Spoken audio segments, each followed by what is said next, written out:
For today's cup of coffee, Slurp. I very well may beat youngest kid. That may be the featured thing, and it could be used as evidence. She's like, "Are you ready?" No, because I have to stretch. I have to yawn. It was like, forever. To her, it was forever. In actuality, No, it was only a couple of seconds. It was forever. It was forever. It was only a couple of seconds. Anyhow, for today's cup of coffee during spoopy season. It's officially spoopy season. It is officially. That means that we can go amongst the normies and people don't look at us oddly. Yeah. This is the only time of year it's like, oh, okay, well, it's the season. Yeah. Any other time, people are like, what? It's those people. It's not Halloween yet, you freaks.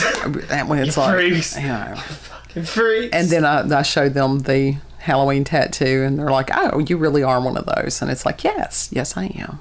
No. Half sleeve. Why?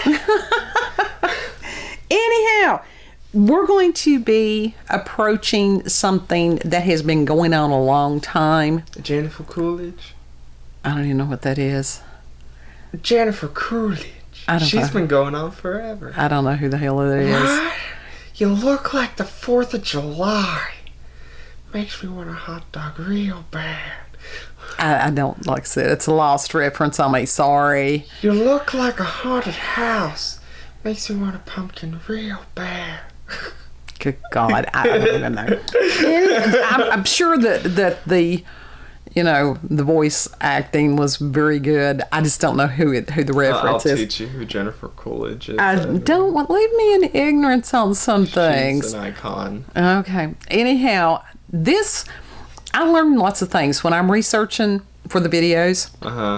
I learned lots. So this was one of them. I learned lots. And we're going to be discussing this about the poison candy at Halloween.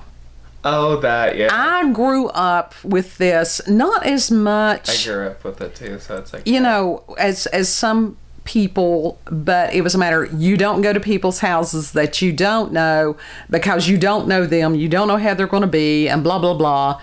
And that's the whole point of Halloween, is going to people's houses and trick-or-treating. Right. I mean, and it was pretty simple because... You go up and down the street, literally. If it was a home that the porch light or whatever was not on, you knew that they weren't, participating in Halloween. Right. That or they were out of candy or whatever. And just some of the things that have changed over the years, and we're going to find out why. Mm-hmm. So... learned lots of things. This comes from Wikipedia, and I am going to basically read verbatim because this was very well written. Are we going to hand out candy this year, or are we not? We always buy candy, and because that our driveway is uphill, we don't even know if the kids our sidewalk is uphill. Everything's uphill. We don't even know if kids will be trick-or-treating this year. Right. And I mean, that's really sad, but we always end up buying the candy. Mm-hmm. We buy candy that we want because that's usually who eats it. And it's always, yes, that's my diabetic supply. Anytime I go into a store and buy candy, it's like, give me the big bars of Laffy Taffy. That's what I want. Yeah, those are difficult to find. Dark chocolate. Love it. Anyhow. Dark chocolate's evil. So the poison candy myths are actually urban legends about malevolent strangers hiding poisons or sharp objects such as razor blades, needles, or broken glass in candy and distributing the candy in order to harm random children, especially during Halloween trick-or-treating. Putting razor blades in apples. Yeah. Love that. These stories serve as modern cautionary tales to children and parents and repeat two themes that are common in urban legends, danger to children and contamination of food. So let's go back to Snow White. So basically what this has become is modern day Grimm's fairy tales. Yeah, sort of. And it says no cases of strangers killing or permanently injuring children this way have been proven. Permanently injured. Commonly, the story appears in the media when a young child dies suddenly after Halloween. Medical investigations into the actual cause of death have always shown that these children do not die from eating candy given to them by strangers. However, in rare cases, adult family members have spread this story in an effort to cover up murder or accidental deaths. Oh my God. In other incidents, a child who has been told about poison candy places a dangerous object or substance in a pile of candy and pretends that it was the work of a stranger. This behavior is called the copycat effect. Folklorists, scholars, and law enforcement experts say that the story that strangers put poison in candy and give that candy to trick-or-treating children has been thoroughly debunked. So literally, it's just family members killing their own kids. Worries that candy horrible. From strangers might be poisoned has led to the rise of alternative events to trick-or-treating, such as events held at Christian churches, police and fire stations, community centers, and retail stores. Trunk and treat. Right, we're going to get to that. But it's interesting how that... And it's not just at Halloween that they do. They start the campaign on this stuff weeks before. Wow. You know, as far as fear. This is not the happy, spooky Halloween fear. This is a different thing. This is genuine, like, traumatize your kids fear. Yeah. So, anyhow. But that's why you just be like, hey, don't go. If they ask you to come into your house, don't go in there. Right. I mean, give them common sense and be like, just in case, let me check your candy, blah, blah, blah, blah, blah.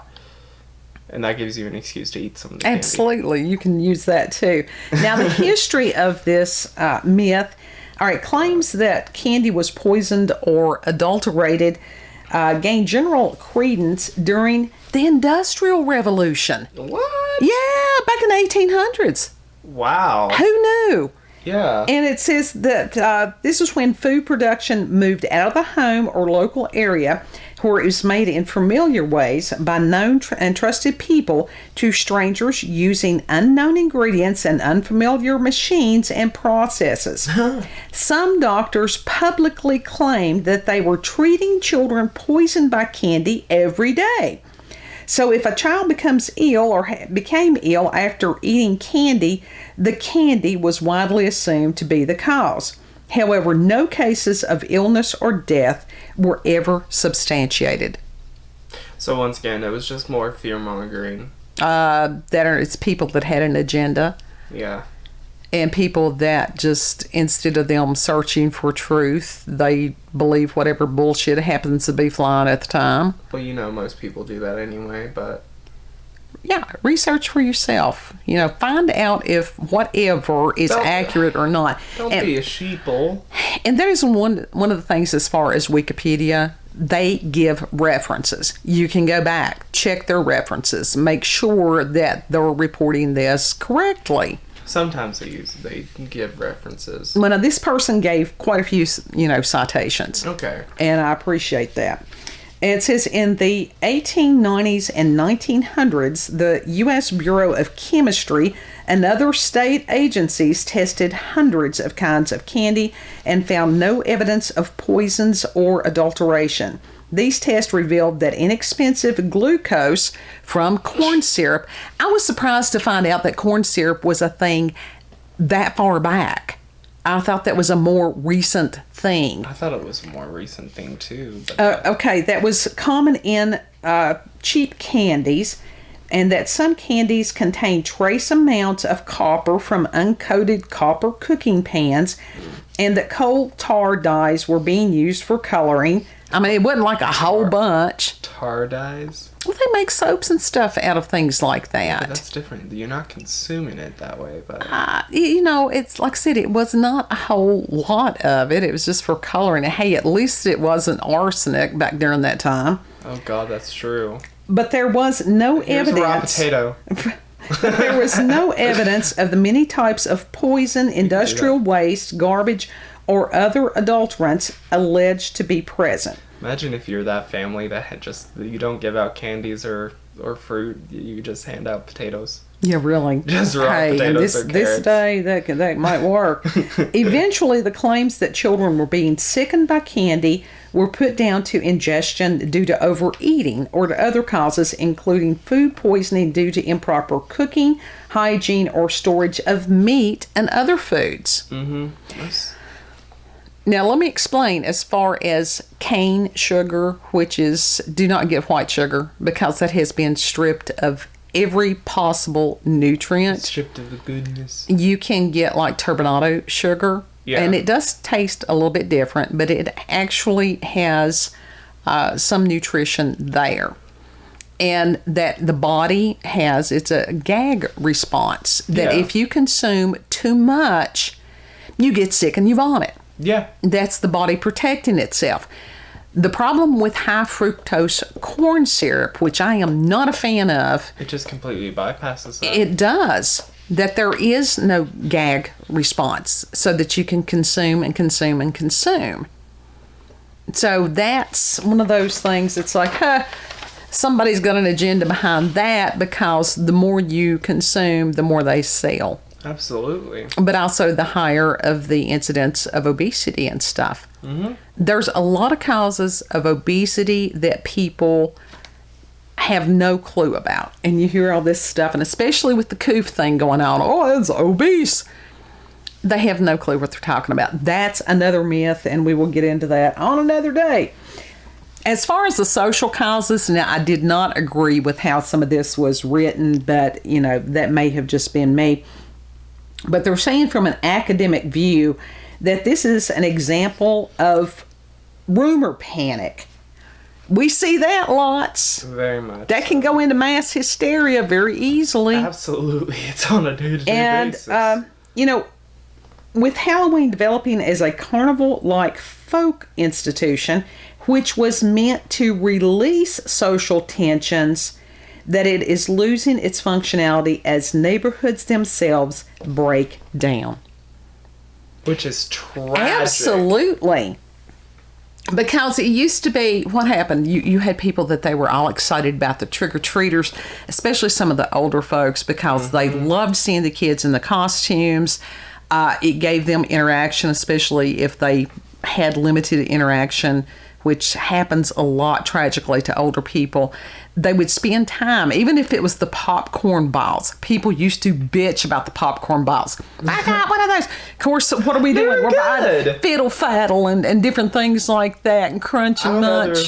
Though I will admit, I would have rather been handed a box of fiddle faddle or crunch and munch than a ball of popcorn. How the fuck are you supposed to eat that? Well, You're just supposed to eat it like an apple? Well, you've got to realize it was a popcorn ball, and it did have either like maple syrup or caramel or something like that mixed into it. To bite into it like an apple? Well, yeah, you just... That's difficult as hell. Well, no, it's not. I mean, you could pick it apart. Candy apples, caramel apples, I love cookies. There were just all kinds of things that people, and to go out and interact with the children and stuff like that. And all that has been stripped from our society.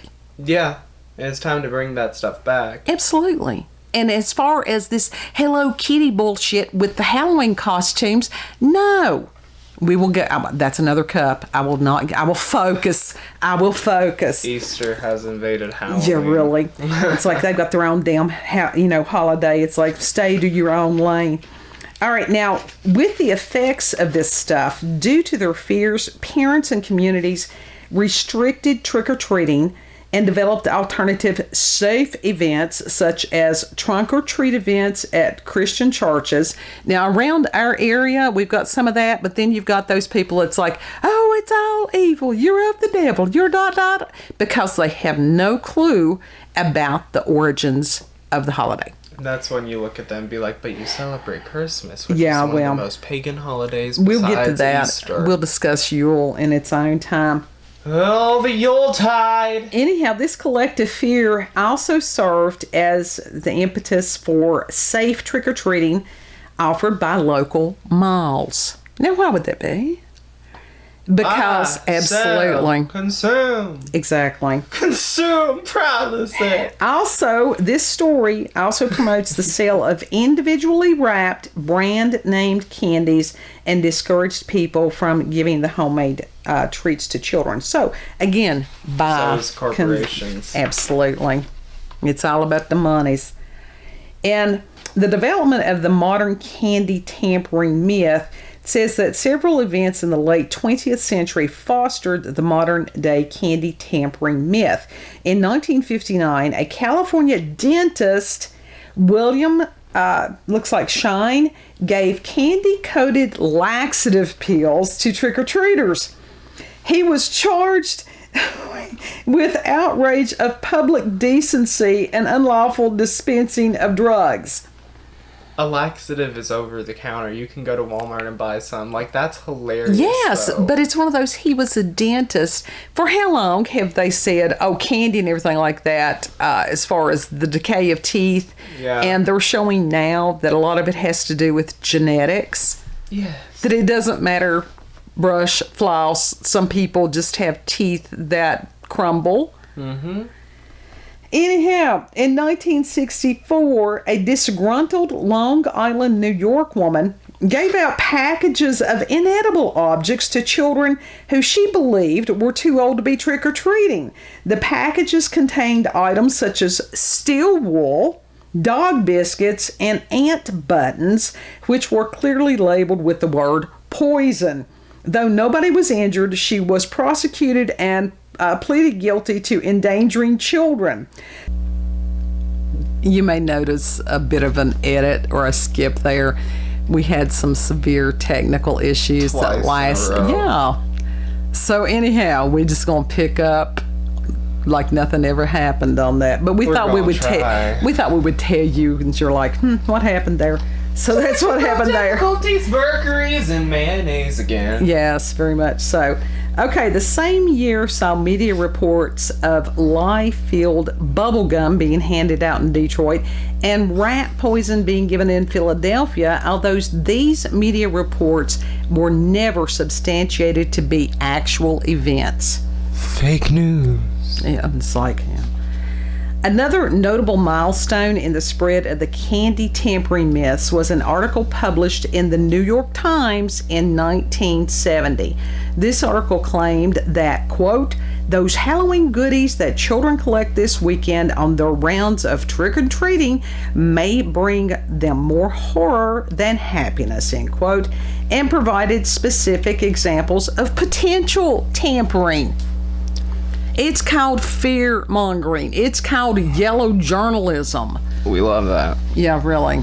So it's not new, folks. It's been going on for a very long time. And because that these people had the reputation of being trustworthy, and maybe at one point in time they were, for a long time they have not been. And reports of copycat incidents peaked shortly after the Chicago Tylenol murders, which were first reported 1 month before Halloween in 1982. This incident involved a murderer who added poison to a few bottles of over-the-counter medication after the medication had been delivered to stores. And I was very much alive during that period of time, and everything changed as far as packaging. And come to find out that it was not somebody in the, processing line of the production of the medication.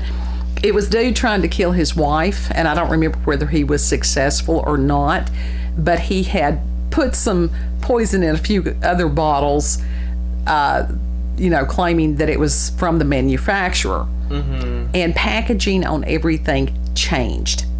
Wow. But that wasn't necessarily a bad thing. Yeah, it should have been done anyway. It really should have, but nobody had thought about it at that point. And, I like to know whether or not a package has been tampered with, as evidenced by the recent licking of the ice creams and putting them back in the store freezers. Oh my God, that was horrible. It was horrible. and it cost these businesses thousands. It had, the manufacturer had to change the way that they packaged, but honestly, they should have had some kind of safety seal to begin with. Absolutely, they should have. They really should have.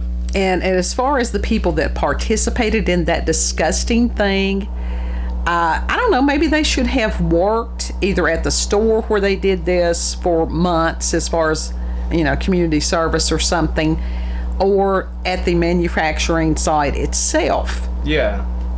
And to cause all this problem for, half a second of fame on the internet, and their claim to fame is now as being a blithering idiot. Yeah.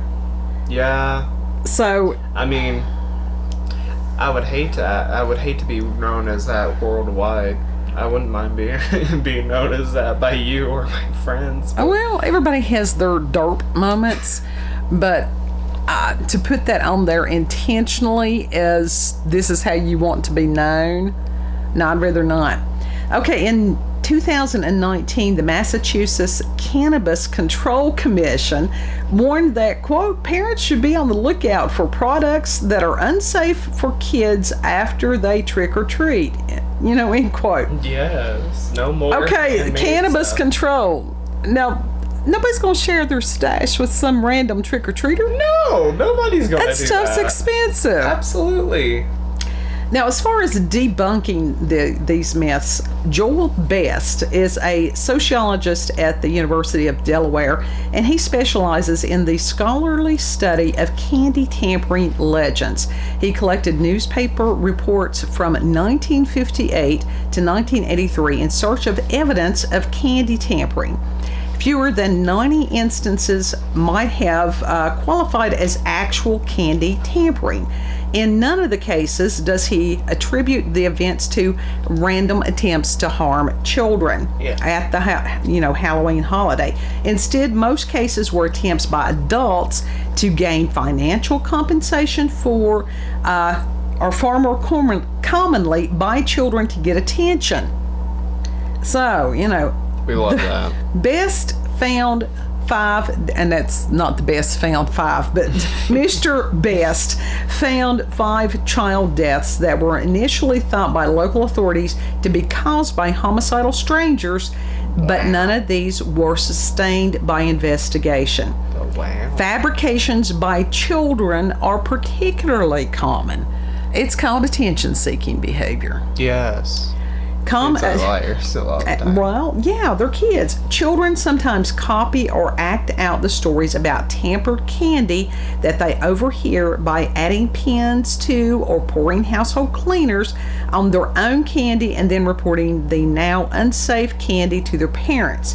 In these incidences, the children have not been harmed because they know that the dangerous item is present and that it would be unsafe to eat the candy. Far more prevalent during the same period were reports of vandalism or children being injured in pedestrian vehicle collisions on Halloween. That's why you hand them a light. That's why an adult does need to go with them on this stuff, because kids, traffic, that's a bad mix. Absolutely, especially now where the traffic has increased. Oh God, that's horrible. And as far as vandalism around here when I was little, TPing people's houses. It wasn't even a matter of that. You had people that they would cut trees across the road. Oh. They would egg houses. They would egg cars. I mean, different things like fun. that. Soap windows. It was never anything malicious. Of course, anybody who's ever had their tree toilet papered probably would see that as malicious because it takes forever for that stuff to get out of the tree. Now, attributing poisoning deaths. Now, this is another key thing. It says the deaths of 5 children were initially blamed on stranger poisoning. However, none of these claims were sustained upon investigation. In 1970, Kevin Toston, a 5-year-old boy from the Detroit area, died after finding and eating his uncle's heroin. Oh school? Yeah, let's My just leave that God. smack laying around for any random child to consume. That's called child neglect. That's called child endangerment. It's worse. Child abuse. It's worse. The family attempted to protect the uncle by claiming the drug had been sprinkled in the child's Halloween candy. Are you fucking kidding For real. me? In 1978, Patrick Wiederhold, a 2-year-old boy from Flint, Michigan, died after eating Halloween candy. However, toxicology tests found no evidence of poison, and his death was determined to be of natural causes. Let's face it, there are kids that are born that they have abnormalities. They can have heart defects and different things like that. Food allergies. Well, that's a more common one now. It's hard to tell what it was. But it wasn't because he ate poisoned Halloween candy. In 1990, Ariel Katz, a 7-year-old girl in Santa Monica, California, died while trick-or-treating. Early press reports blamed poison candy because that sells, despite her parents telling the police that she had been previously diagnosed with a serious medical condition, an enlarged heart, which was the actual cause of death. And yet they still blamed it on the candy. Sure they did. And it's like, God love her, at least the little thing got to have fun trick-or-treating before she passed. Yeah.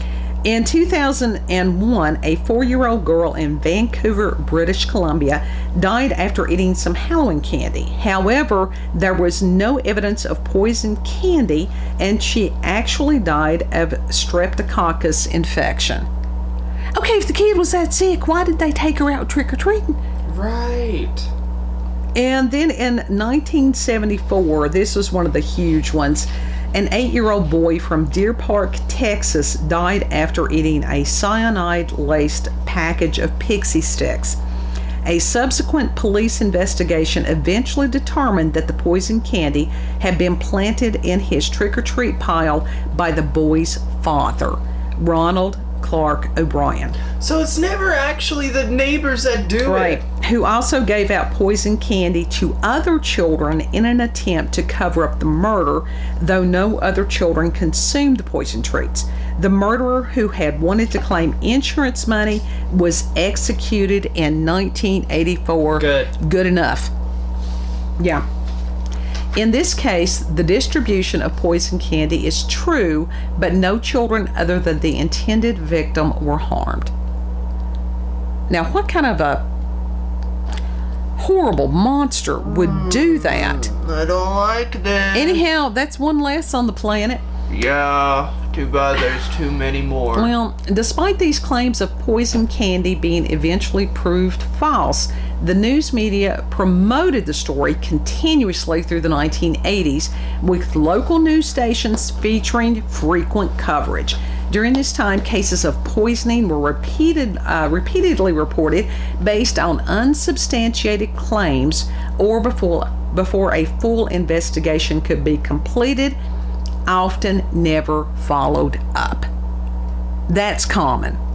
Because don't believe the fucking people on the news. The follow-up blindly. It's that sensationalism. Mm-hmm. It's just like so-and-so is arrested for whatever, but if they're proved innocent, how many times do you ever hear that as a headline? Never. Right.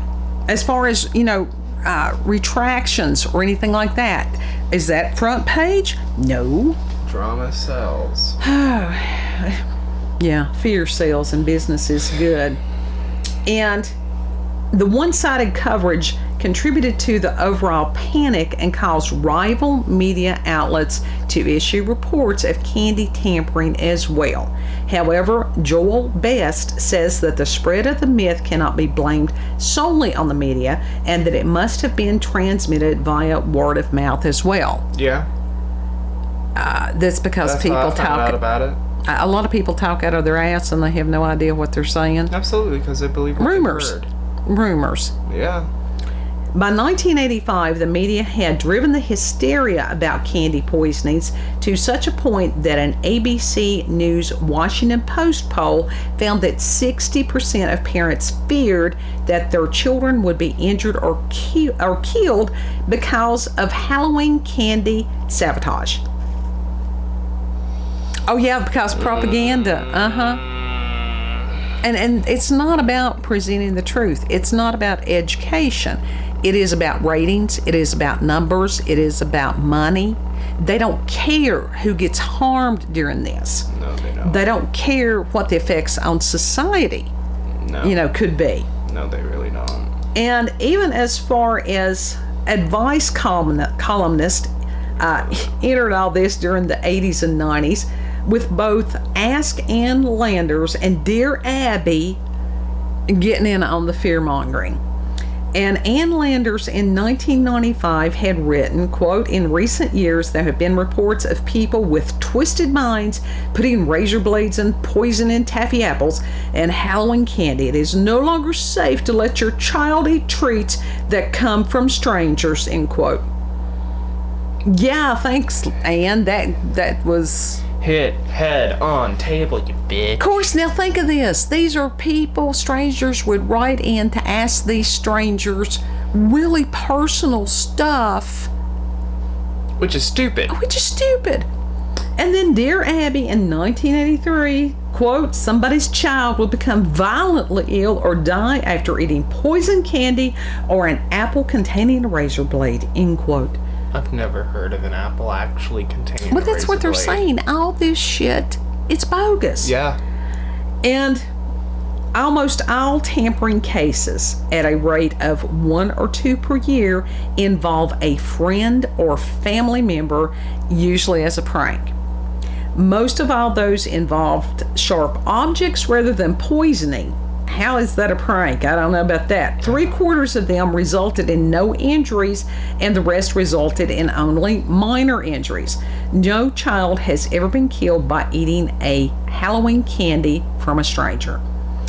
Some marijuana edible candy is intentionally manufactured to appear similar to regular candy, but is easily distinguished from commercially available regular candy. Yeah. And concerns have been raised that children may easily confuse the two. St. Louis DEA claimed to have found marijuana edibles distributed on Halloween in 2017.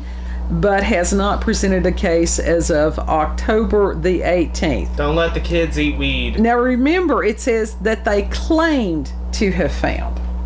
They ain't nobody gonna share that with a child. Nobody. No. So, watch out for your family members. And it's like, I understand today's world is greatly different than even the 80s and stuff like that. Yeah. But that does not mean that we have to give up some of these wonderful things that we grew up with. Know your neighbors. Exactly. That's where you start. Let people know you and plan events for the community and stuff like that. I know that, and it's always been hard for those of us that live in rural areas. But for the people that are in more urban areas and stuff, they could have block parties. Do you know how awesome that would be? With homemade treats and stuff, and just to have an autumn festival and to celebrate, it's a matter of facing fear, which is what Halloween is about. Mm-hmm. Letting kids understand there are scary things, but this is one of the ways that you can deal with it, by making fun of fear. Absolutely. So hopefully we have totally debunked this bullshit about poison candy at Halloween. Hopefully. Or at least put it into perspective. And of course, I always give the references. I give a link to the references that are used in the description box. Mm-hmm. But I really enjoyed this myself because I learned lots. Yeah. So, if you have had experiences with the paranormal, supernatural, encounters with UFOs, aliens, cryptids, idiots that want to give weed to kids, we know that doesn't happen. Mm-hmm. We really do. Tell us your Halloween stories. Halloween stories, if you've seen stupid printed in local or national papers. What you've heard. Fear-mongering. Just rumors that you've heard. It's just like, knowledge is power. Absolutely. Do your own research. But yeah, if you've got local or regional or family myths, legends, anything like that you would like to share, then send us an email at cupofcoffeewithscream@gmail.com. And that is always in the description box so that I don't forget it. So Subscribe. learn how to make some popcorn balls, Yeah. because those actually were tasty, and Halloween cookies Watch some and Halloween movies like Halloween Town, caramel Hocus Pocus. apples. Oh my God, when I was in college one time we made caramel apples, and we started out with apples that were about the size of a lemon, and by the time that we finished they were the size of a grapefruit. Oh no, Now you talk about sick. Caramel, it was years before I would touch caramel. Oh no, I ripped a cap off my tooth before with a candied apple. Well, that can happen. So, You but were there anyhow, when that happened. I was there. God, I love you. And I've been there for all of it. All of it. But these things, like I said, within your families and different stuff like that, recapture, reclaim the fun, Absolutely. especially Please. during spoopy season. Yeah, spooky season needs to be forever. Yep. And know that you are loved and appreciated for taking your time to spend with us. Yes, we appreciate all of you. Yeah. And you all have a beautiful day, and we'll see you on the next cup. Don't forget to like, share, and subscribe. Bye. Subscribe!